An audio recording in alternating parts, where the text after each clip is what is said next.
But before I speak about the manifesto, I want to thank you for electing my daughter, Anita Among, unopposed, and showing how shallow and bogus NUP is. Because the girl I took a picture with is a relative of Anita Among. She's the one they were hoping to stand against Among, because they didn't even know who their members are. I congratulate Anita Among. Mukakuyego ono President Yoweri Museveni ategeezezza abantu mu bitundu by'e Bukedea nti agenda kwongera okutebenkeza ebitundu by'e Teso era emikolo era Kakuyegewe abadde ku kitebe kya disitulikiti y'e Bukedea.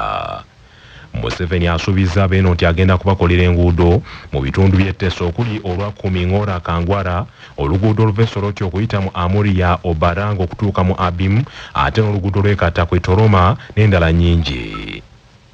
Ssaabakunzi w'ekibiina ky'NRM Rosemary Nansubuga Senninde akubirizza abawagizi b'ekibiina ekyo bajje mu bungi ku lunaku lw'okulonda nti balonde Pulezidenti Yoweri Museveni n'ekibiina ky'NRM olw'okunyweza obumu n'emirembe. Njagala okwongera okugumya banna NRM nti omulundi guno bwe tutakola kisoboka kulaba nga ffenna tuva mu mayumba gaffe tugende tulonde ate nga tulonda NRM tunaaba tuweryaza amaanyi ffekka kubanga ekyamazima muzze mu bungi okulaga pulezidenti okwagala, muzze mu bungi okuwuliriza okusomesa kwe, tewali nsonga lwaki tuba tetuvaayo mu mayumba gaffe.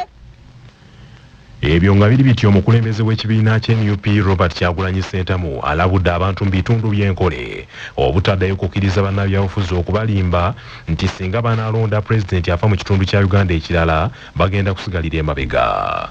Kyagulanyi Ssentamu okwogera bino abadde Kazo ne Mwankole era ng'abantu baayo gye bamutegeereza nti babalabudde nti tebageza ne balonda omuntu atava mu bitundu bya Nkole era ne babalikuutira nti tebagenda na mu nkuŋŋaana ez'abantu abalala okuggyako nga beenoonyeza bizibu.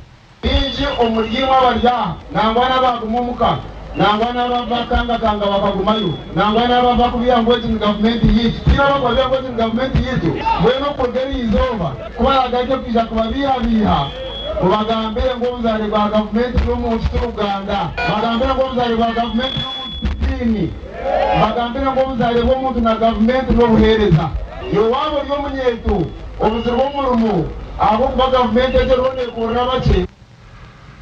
Mu mbeera eno Kyagulanyi agambye nti abakola bino bongera kusiga bukyayi mu bantu wabula n'alabula abantu ba Nkole obutakkiriza basiga busosoze mu mawanga. Tubadde nga tuli ffenna we have lived together in peace and harmony. Tubadde twagalana kuva mu independence. Tulina kubeera ffenna. Temukkiriza muntu yenna yenna twawula. Temukkiriza muntu yenna yenna kozesa tribe okutwawula. Kuba Uganda erimu tribe nyingi nnyo. Mulimu Abateso, mulimu Abasoga, mulimu Abaganda, mulimu Abafumbira, mulimu Abanubi, mulimu Abanyankole, mulimu Abakiga, mulimu abantu bangi nnyo bonna. We must come together. That is the Uganda that works for everybody. Naye omuntu omu bwabanga ayisa abantu ababi ate nga yeekweka mabega wamwe kitegeeza yemwe bagezaako okuteeka mu denja. Ogenda kuwasa sisita wange nange nawasa sisita wo. Ate akutte bendera y'ekibiina kya FDC ku bukulembeze bw'eggwanga James Nathan Nandala Mafabi yalangiridde olutalo ku bawagizi b'ekibiina kya NUP agamba nti basusse okubakolako effujjo mu kakuyege ono era ne yeewera nti nabo bagenda kubaanukula. Nandala Mafabi asinzidde mu lukuŋŋaana lwa bannamawulire lwatuuzizza ku wooteri emu mu kibuga eky'Embaale ng'atanatandika kakuyegewe olwaleero. Mpeereza bano Abaganda bange bano Kyagulanyi ne ttiimu ye nkuwawo ni gwese yekkatamanya okulwana tokozesa enjagayo otuwanisa jo batulwanisiza Budaka emirundi mingi mutugoberedde ero olusembayo kankuwe nkwa warning bw'onaagikolako bano benjaga abanywa n'omwenge guno musiru tugenda kubakolako ffe tetuli batamiivu tuze mu kampeeni muno tumanyi kyetunoonya. Mwami Kyagulanyi gamba ku bantu bo bwe banaakiddako ojja kulaba naffe si gwe yeka amanyi okulwana naffe okulwana tukoze ki tukumanye bw'obanga tomanyi am black belt mu taekwondo. Mu lukuŋŋaana lwa bannamawulire olwo Nandala Mafabi era yanukudde ne Pulezidenti Yoweri Museveni ku bigambo byamwogeddeko n'atuuka okutegeeza ensi nti ye yamuguza ettaka erya Bugishu Cooperative Union ekibiina ekimanyiddwa ennyo mu kulima emmwanyi.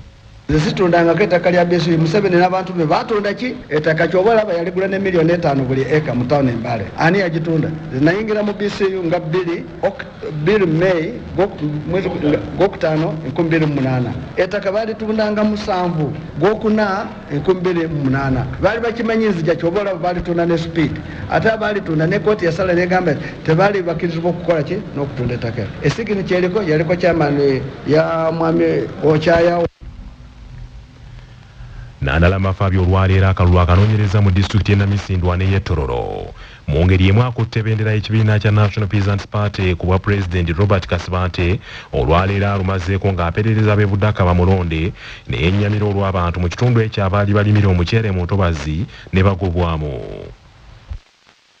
Ekisooka nsanze nga balina obuzibu bw'okubagoba mu ntobazi era ne mbasuubiza okutereeza ekintu ekyo nga nze muyinza nga mpita ba stakeholders ne tutuula ne tubaako kye tukola okulaba nga tebaddamu bagoba mu ntobazi. Ekyokubiri mbasanze nga balina ekizibu edda mu bbanga liri eryaggwa baalinga balima kotoni kati kotoni n'emmwanyi akatale gavumenti bwe yajja n'ekajjako era bw'otunuulira ennima yaabwe n'engeri gye babonaabonamu tebakyasobola na kutwala baana ku masomero kubanga kotoni waabwe akatale baakasuula.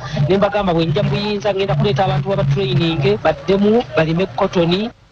Ate munnakibiina kya Common Man's Party era avuganya ku bukulembeze bw'eggwanga Mubaraka Munyagwa Serunga Mugaati gwa Bata agugumbudde abalaalo abakyaganya okumuwagira ate nga ye muntu yekka mu ggwanga ayimiriddewo ku nsonga ezibanyigana ddala ekyokubagobaganya okuva mu bukiikakkono bwa Uganda.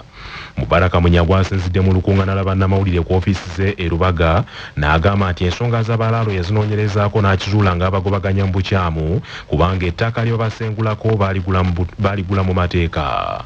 Kacherigana muna Uganda ogula ettaka mwachuli abakyoli tebalina ttaka mwakolebwa mu Buganda kutematema banna Uganda for no good reason. Nshidda mbati namwe abalaalo muveeyo mu mpagire muveembya weebale tukusabira nga muwagire NRM namwe tujja kubavaamu lw'ebyo babanyigiriza muza tufiirako NRM. What is happening in Acholi? President Museveni mukawo okuba yayagala akalulu yawudali abawagaddalizo a victor of them omuzeeyi basiba ettaka li square miles 2 ne basangako ente 10 ne bazijjako ne bazitwala mu holding camp basangako ente ne bazitwala ne baziteeka mu holding camp ezigenza 10 bugenda okukyanga ziri 2.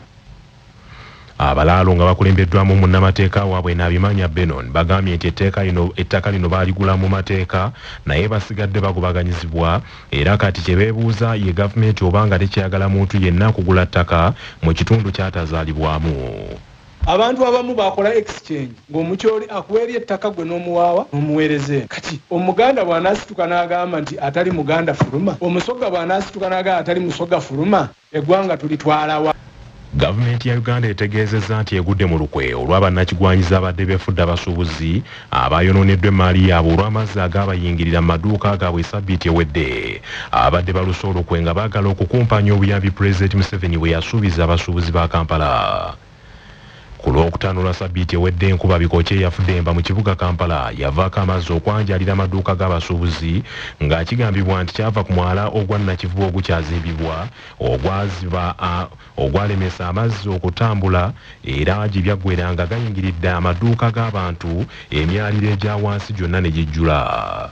Minisita wa Kampala Hajjati Minsa Kabanda ategeeza Kyabasa nti mu kuwandiika abasuubuzi okukyagenda mu maaso bakizudde nti agamu ku mannya agabadde gaweerezeddwa si matuufu n'akatono bannakigwanyiza bawedde emirimu abanoonya okubba ensimbi z'abasuubuzi bannaabwe.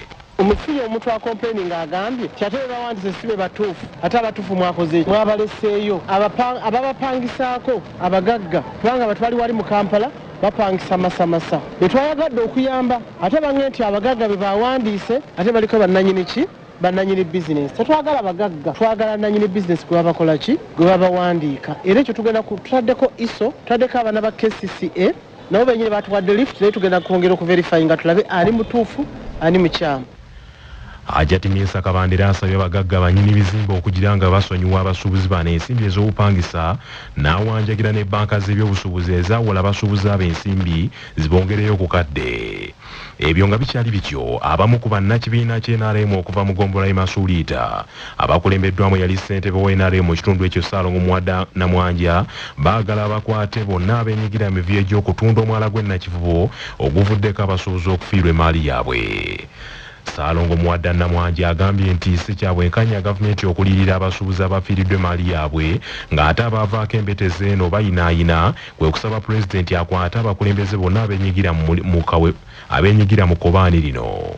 Fraudulent president yasazeewo agenda kulirira abasuubuzi naye ekintu ekyo ffe tulaba nga si kituufu okukwata ssente z'emuwa omusolo okulirira abasuubuzi ng'abantu abaavaako ebizibu bino byonna naddala abatunda omwala gw'ennakivubo abagufuna be balina okubeera nti bavunanyizibwa kulirira abantu be bayonoonera bizinesi zaabwe kubanga ffe ssente z'omuwa omusolo okufa togge nga zigenda ziririra abantu bannaffe wadde bavaako okuwa omusolo naye ng'ate ensonga muzirekeredde abavuddeko okubeera nti bafuna obuzibu buno nze ndowooza ekyo si kituufu. Kooti ejulirwamu enywezezza ensala ya kooti enkulu mu Kampala eyalagira wooteeri eya Imperial Royal okulirira gavumenti ya Uganda ensimbi buwumbi na buwumbi olw'okumenya endagaano eyali y'okuzimba wooteeri okusuza abalambuzi n'abagenyi abajja okwetaba mu lukuŋŋaana lw'amawanga olwa Commonwealth Heads of Government Meeting CHOGM olw'omwaka 2007. Abalamuzi basatu ku kooti ejulirwamu okuli Moses Kazibwe Kawumi wamu ne Oscar Kihika ne Irene Mulyagonja bagobye ensonga zonna ezaleeteddwa management eya wooteeri ya Imperial Royal kwe basinzira okuwakanya ensala ya kooti enkulu. Abalamuzi bano bonsatule bakanyiza ne kooti enkulu mu kibuga Kampala eyasooka okusala omusango guno nti wooteeri yalemwa okuteekawo ebisobozi bwonna obwetaagisa okuzimba wooteeri n'ebisenge ebijja omunaasulwa abalambuzi n'abagenyi wamu n'ebifo omutuuzi bw'enkuŋŋaana nga bwe kyakanyizibwako mu ndagaano eyakolebwa. Kooti enkulu yali yasala dda nti Imperial Royal Hotel yalemwa okusuza abagenyi abaali balagiddwa ng'endagaano bwe yagamba era kooti eyenkulu n'eragirawo Imperial Royal Hotel nti eriwo ensimbi eziri mu dola za Amerika akakadde kamu mu emitwalo 46,363 mu za Uganda bwe buwumbi 5 n'okusoba n'amagoba ga bitundu 12 ku buli 100 eri gavumenti ya Uganda. Mu mbeera eno kooti yalagira nti ensala eyaweebwa mu mwaka 2016 singa eremu okutuukirizibwa erina okwongerwamu ensimbi endala ebitundu 23 ku buli 100 buli mwaka ogunaayitangawo.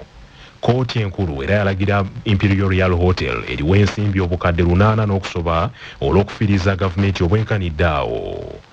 Kaakano kooti ejulirwamu ekanyiza n'ensala ya kooti enkulu n'etegeeza nti Imperial Royal Hotel yalemwa okutuukiriza ebiri mu ndagaano eyakolebwa bw'etyo gavumenti n'etandika okuwunjawunja ng'enoonya gy'eneesuza abagenyi n'ekyonoona n'ekitiibwa ky'eggwanga.